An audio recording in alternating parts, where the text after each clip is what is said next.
I've been in the gym getting my level up.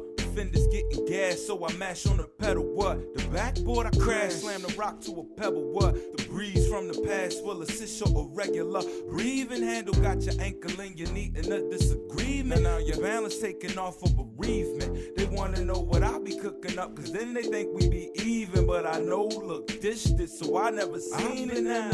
Gym getting my level up. Fenders getting gas, so I mash on the pedal. What? The backboard I crash, slam the rock to a pebble. What? My team is the strongest and we crush the competitors.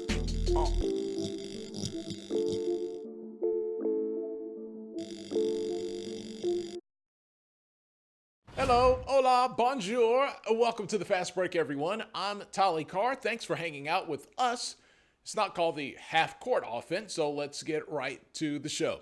We begin this week in the CIAA, which I must say, since the new year has rolled in, more often than not, we've had some really close games in the CIAA. We've even had a couple of upsets in 2020. Now, will we have that in Orangeburg, South Carolina, or will we have a orange crush with Virginia Union rolling into Claflin? I don't know, but I tell you who does. Our guy Wally Pitt, and he is on the scene. What's up, Wally? Yes, indeed, Wally Pitt, coming to you from Orangeburg, South Carolina, here to check out Claflin University as they make their maiden voyage in the CIAA. Now, if it's one thing you got to do to make your bones in the CI, that's beat Union. And for the Claflin ladies, they're still looking to get their first win of the season, whereas them girls from Richmond ain't lost but once, even with the somewhat conspicuous absence of Sharika McNeil. But over on the men's side, the Panthers looking like they might be the cream of the crop in the CIAA South.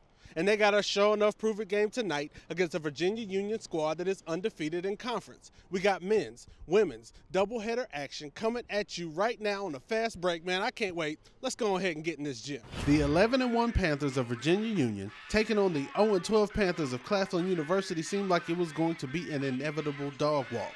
But Claflin wasn't here for none of that. Deja Jackson drops 2 quick threes early. Bang. Bang.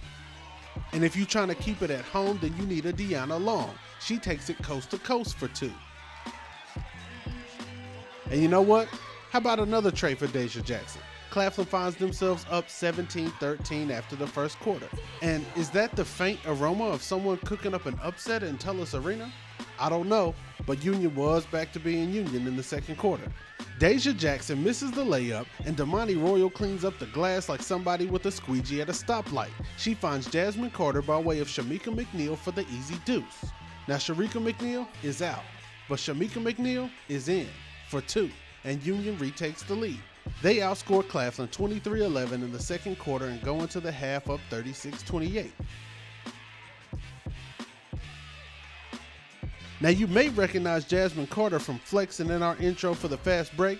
Well, she's back flexing, this time in the paint with the rebound and the bucket. Or here, with the power dribble and the turnaround. She finished this one with 14 points and 14 boards. Now you may think this is the part where I tell you about how Union ran away with this one in the second half. But nah, Claflin kept scrapping, kept making plays, and they were only outscored by 1 point in the second half. Deja Jackson gets herself another 3. She finished with 19.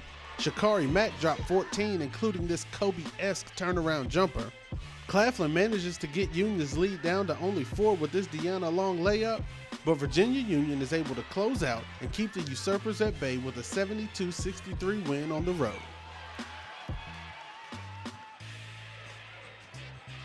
It's Panther versus Panther as Virginia Union made the trip to South Cac to face off against Claflin University. And we haven't seen 2 Black Panthers go at it like this since Killmonger and T'Challa got it cracking in Wakanda. This was a back alley game played by back alley teams who were both ready to get this dub or die trying. The dunk line had more bounce to the ounce than Roger Troutman and Zach.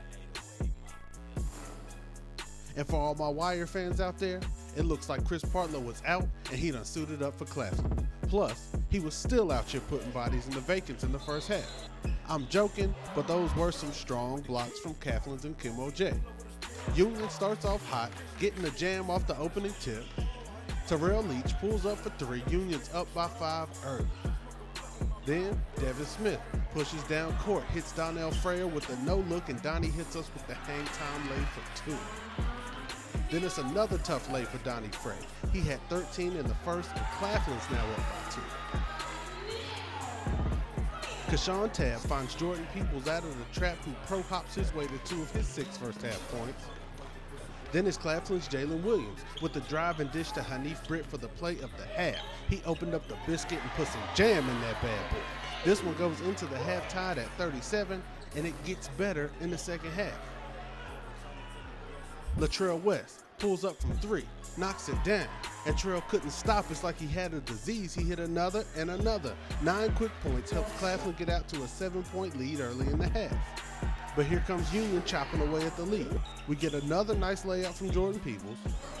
Next, Tyreek Rayleigh finds Kalen Vines in the open court, who powers through contact for the tough bucket and the foul.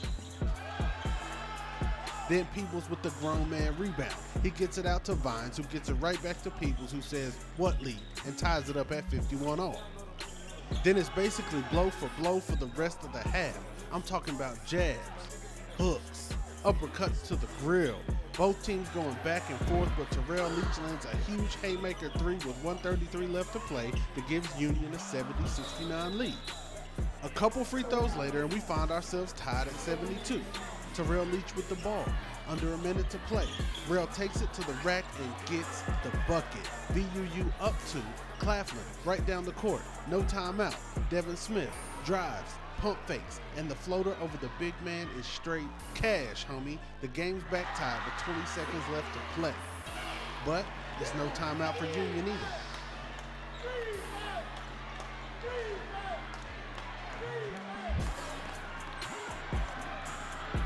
Terrell Leach holds the rock at the top of the key for the last shot. He crosses, pulls up from top of the key, and misses off the rim. The putback is no good, and we are headed to overtime in Tullis Arena. And won't neither side willing to give an inch in OT either. Donnie Frey with the crazy left-handed finish. He dropped 17 in this one. Then Jalen Williams finds Jordan Peoples for the and one alley-oop. Union up 3 after the free throw. Latrell West looking to tie it up. He gets fouled, hits all 3 of them free ones. It's 81 all. Now who else do you think is going to have the rock other than Terrell Leach?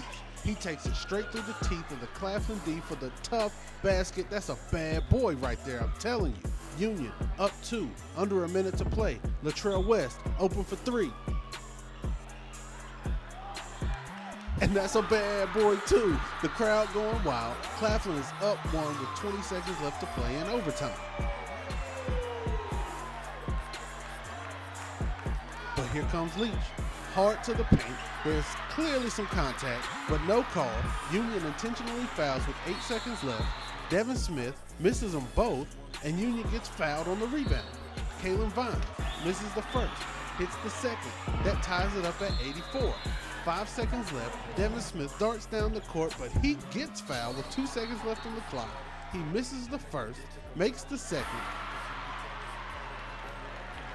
Terrell Leach has time for one last second heave that misses off the backboard, and Claflin wins a thriller at home, 85-84, gives Union their first CIAA loss of the year, and I caught up with Donnell Frayer and Latrell West, who are ready to let the CI know that Claflin is coming at y'all's neck. From the moment that we started preseason till now, and been getting us ready for this. This is a big game. We really growing up today. It's me and Terrell first year here in the CIAA, you know what I'm saying? We took our lumps, but, Coach Jackson just told us to trust the process and stay with it. And, you know what I'm saying? We're showing our process right now. We're working all season. We started out rough, and this is what we are. We are the best team in the conference. We're showing it.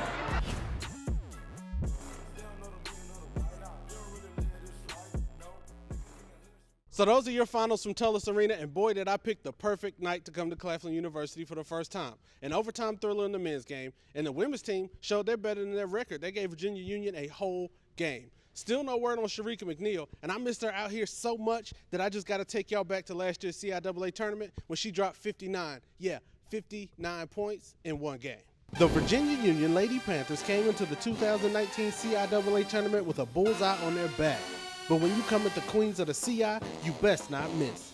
And in their opening game of the tourney, the Lady Panthers' #1 gunner, Sharika McNeil, sent a clear message to anybody coming from Virginia Union's spot.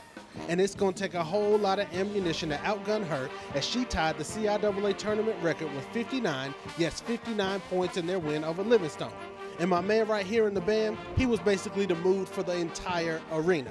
She went 13 for 13 in the first half with 9 threes. Simply put, she lit it up in her home city and got the Lady Panthers tournament started off right.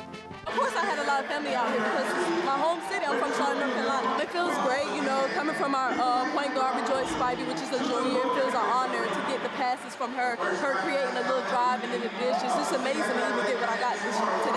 My team, we come as the one. You know, we talk, we say we gonna get hype, and it's just my team. You know, my team got me there, hype, knocking down shots, all because of my team. With the Bulls on our back, it's you know, a lot of people come after us because, you know, our record is amazing, and I found out today we was #1 today in our region.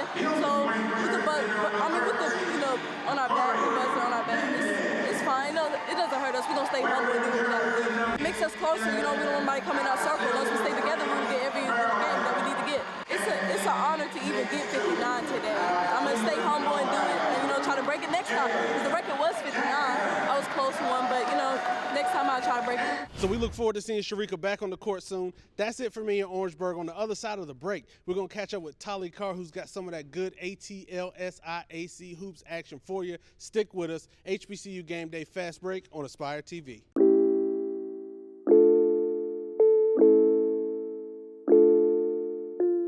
Hey, welcome back to the show, everyone. It was a busy weekend in the South for Black college basketball. It was rivalry weekend on the west side of the SWAC. We had Graham Fam at Southern and Prairie View. A&M rolled into Texas Southern. You know those are fighting words right there. So let's get ready to rumble. It's a rematch of last year's SWAC championship game. Prairie View visiting Texas Southern. First half, Bryson Etienne goes deep for 3. Let's check out Devontae Patterson on the other end. He has a 3 and a little something for the Texas Southern bench as well. Patterson again for Prairie View, the one-legged step back. That shot is popular in Texas. A game-high 21 points and more celebration. You can't see me. Prairie View up by 6. But here come the Tigers. Eden Ewing on the alley-oop. And then it's Justin Hopkins on the go, the foul, and the flex. All right, dog, help me up. Late second half, let's get down to it. 1 minute remains. TSU up 65-64. A sweeping hook shot by Patterson falls short. The Panthers have to go ahead and foul the Tigers. Texas Southern hitting 1 of 2, now up 66-64. Leon Sneed on the other end with the spin. Too far for a layup, too close for a jump shot. He short arms it, and the Tigers get the rebound. They don't need a score, but Etienne says, yeah, about that. And 1. Texas Southern with a 71-67 win over Prairie View. All right, we're not done. Let's ride the rivalry train out to Southern University. Hosting Grambling, Derek James has more.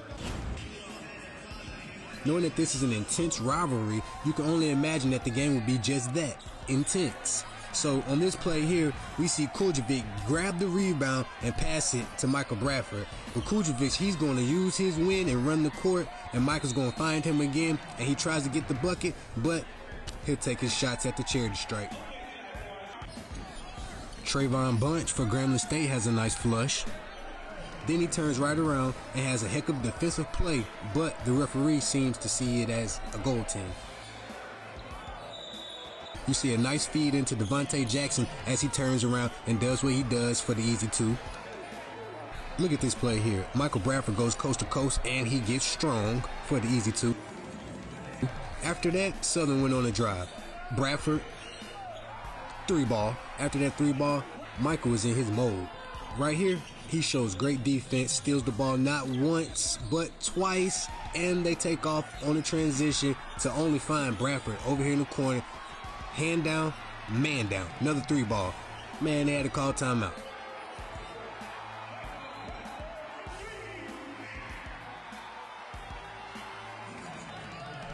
On this play, Brendan Brooks, who led all scorers with 14 points, finds Kujovic, who finds his inner dirt and drops the baby.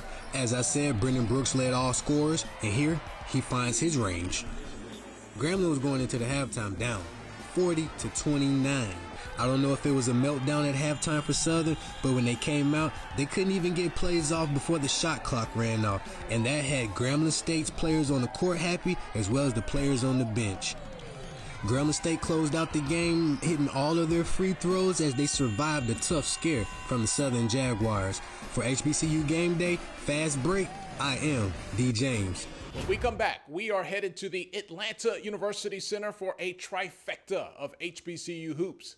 It's an all-Georgia affair in the A when we come back.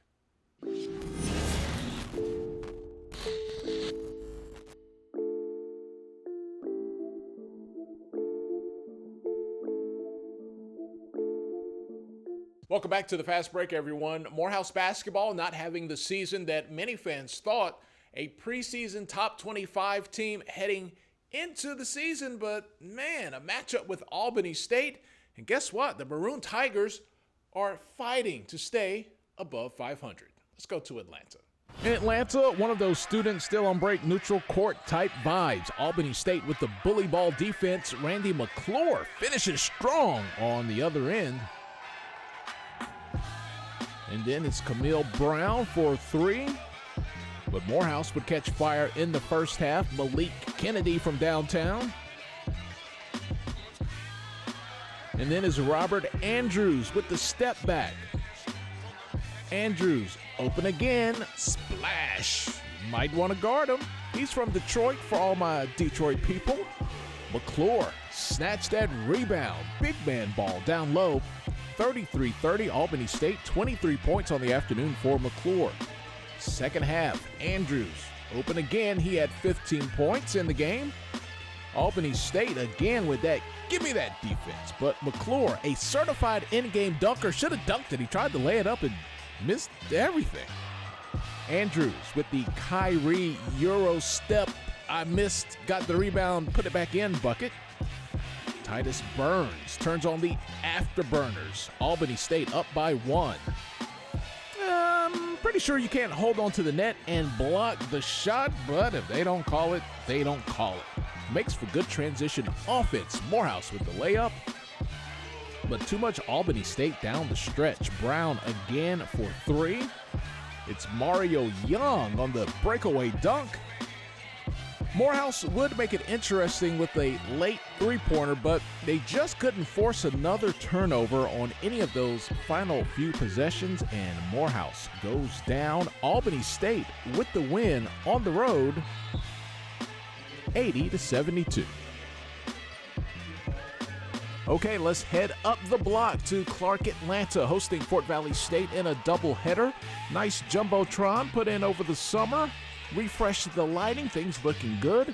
Autumn Moorings looking good for Clark Atlanta. She goes hard, +1. On the other end, Fort Valley State. Amia Height. Hesitation gets a little closer, good, and a foul away from the ball. Watch her work. Jada Sleet with the steal, the nice footwork as she balances right along the out-of-bounds line. Pushes the ball up court. A little later in the play is Alicia Franklin. She buries the jumper, and the Lady Wildcats in overtime. They get the win 76-68 over Clark Atlanta. Men's action, the CIAA Hall of Famer Mark Sherrill. He's now coaching in the SIAC at Fort Valley State. His guy Brenton Jordan, jumper, wet, Fort Valley up. Then it's D'Angelo Strickland, looking like a baby KD, putting the ball on the ground. Hey, Fort Valley State up 41-27 at halftime, but Coach Sherrill not happy at the start of the second half. Because of this, Tyler Singleton, rebound, 2 dribbles. Defense doesn't see what he sees. A wide open Romaine Thomas. Clark Atlanta trims the lead down to 9. This play had the visiting team upset. Kiviante Williams just beats the shot clock, it seems, but a travel is called. Coach Sherrill livid. This young lady here, man, if the referee was her son, he would get a spanking after the game with the belt. When mama's not happy, no one's happy. And she wasn't happy. You be the judge. Travel? Looks like a jump stop. All right, let's go. Final minute of the game. Fort Valley down by 5. Steal. A block, but the putback by Sean Fox Brennan. It's a 3-point game. Not a lot of time left, so Fort Valley State forced the foul. Clark Atlanta converts both free throws. Wildcats get a couple of good looks at a 3, but nothing happening, Captain. Coach George Lynch, always as cool as a cucumber, wasn't worried during this game at all, and actually wasn't worried during the 1-7 start to the season. Clark Atlanta has now won 6 in a row with the victory over Fort Valley State. Well, I get on them in practice. I try not to show them up on the court too much. Coach Smith wouldn't like that. He didn't do that to us, so I learned from the best. But it was just a game of guys were settling. We talked to them to try to get to the basket.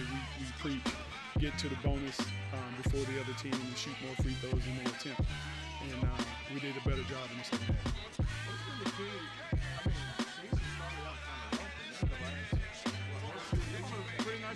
Yeah. I knew this beginning of the season. I tried to make the schedule as tough as possible. But it's sometimes it's a confidence builder. Sometimes it's it can backfire on us. But we got a good group of guys. They stuck together. They worked hard every day in practice, even though we were losing games. But I told them from the beginning, I said, look, we're going to have a non-conference schedule that's going to be tough. If we win 3 games out of our non-conference, I'll be surprised. So I warned them. And then, every day we watch film, we learn from our mistakes, and the guys love each other. I think that's the difference.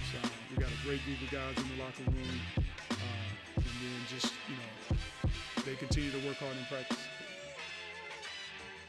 Another great show is in the books. Thank you so much for hanging out with us here on the Fast Break. You can always stay connected with us at HBCUGameday.com and wherever you like to hang out online with social media, most places at least, you can find us. The keyword is HBCU Game Day. We haven't done the TikTok. Are you TikToking?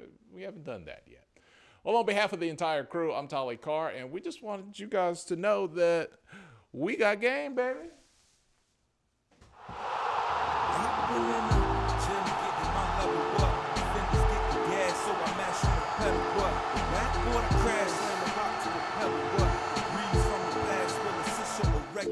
Breathing handle got your ankle and your knee in a disagreement. Now your balance taking off for bereavement.